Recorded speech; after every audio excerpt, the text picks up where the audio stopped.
Nkuleetedde story ya Fake Fameyika. Jjukira maama we abadde mukyala eyeeyiiya nga yaliwo ng'omwana okubeera nga amusanyusa okubeera ng'ate naye afunako w'abeera ssaako naye ng'omulenzi okubeera ng'amanya nti wano maama wange we mmutadde. Munnange eno story yonna ngenda kubeera nga nkikuwa obeere ng'ate ofunamukko ekyokuyiga bw'oba ng'oli mupya kusaba obeere ng'osubscribinga ssaako ate okubeera nga olikingako video ssaako n'ogendako mu comment section okubeera ng'ate oyogerako nange.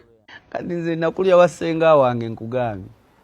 Ngenda okulaba maama wange we namuleka agamba ate eyo navaayo kati ate nadde eno kati ekito ekyo nga kimpisa bubi kati nze okutandika okukola okugamba nayagalanga nnyo sooke obangule zimbire maama wange ennyumba nfune ewaffe nga we ngamba wano tewali kuvaawo tewali abanjaawo tewali ki wano waffe. Yali golo yange number 1 nga nfunye ku ssente. Njagala nkola amaka nga we maama wange. Yes.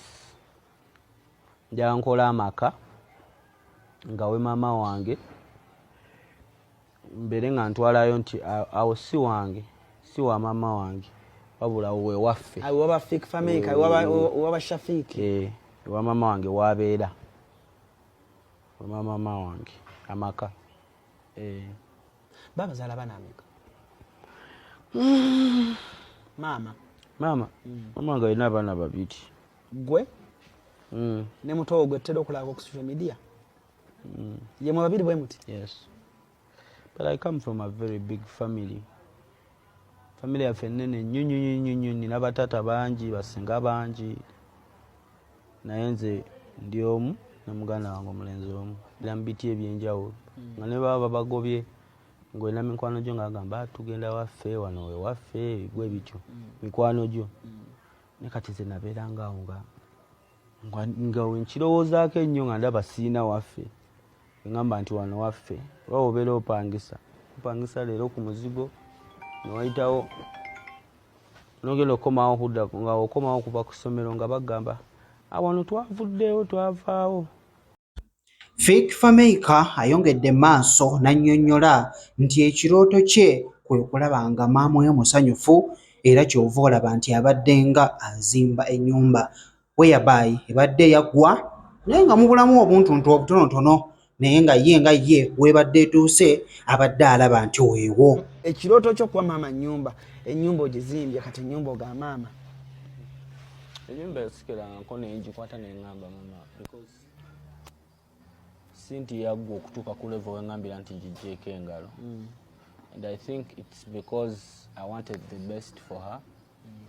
But yaggwa okutuuka ku level yo wawulira nti she wants to be inside that house. And I was like, whenever I feel like oba oyagala ngigye mu kibokisi ngisaba okulule ng'ewedde buli kimu so okuŋŋamba mutabani sagenda kulinnya mu nnyumba eyo njagala nga buli kimu tairozi biki ererererere nga biwedde nakyo nja kukikola osobola okugira ng'ogumiikiriza nagamba nze I want to enter my house nemugamba yingira ebirala mbikole nga mwoli entered. So gwe buli kikumi kyo kyokola okolerera maama wo. It's not like I work for my mom buli kikumi kyange kyenkola. No si kibi naye is your first priority.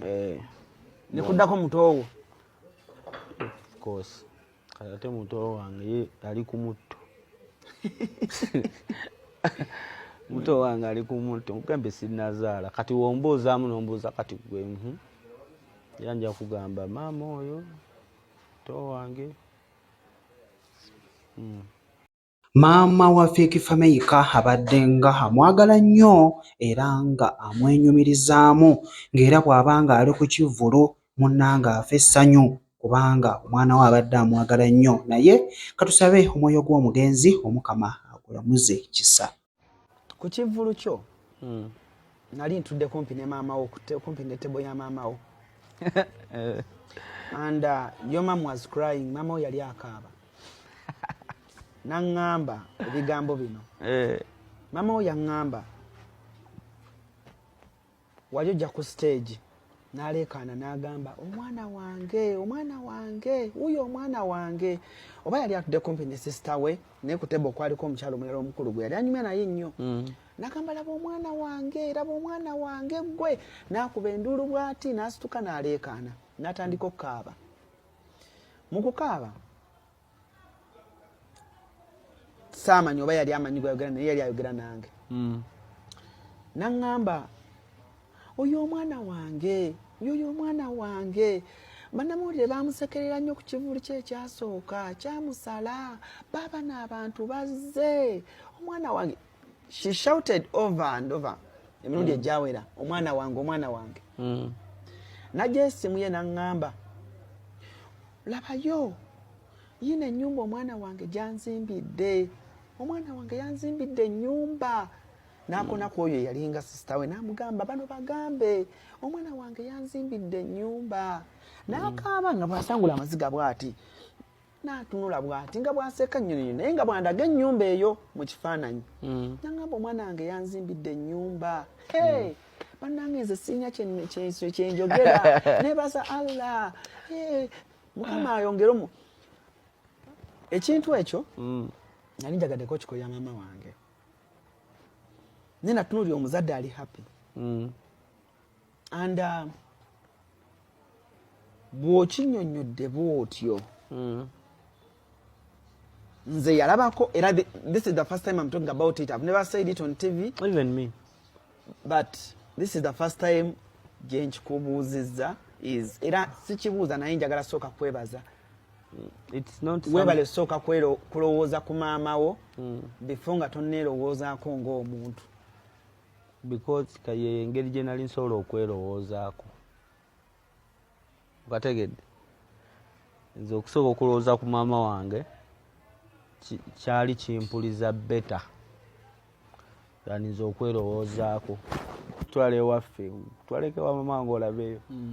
Ng'otyamu n'ogamba ndowooza omwana we ba mwana w'abagagga. Naye nga nze nabizannya. Gwe mulyeri owulira nga ssente z'oyagala osooka okukwatako ennyingi. Oyagala kukolera mu maama wo maka. Bagambe nti waayo w'abashafiiki bagagga. Weewo.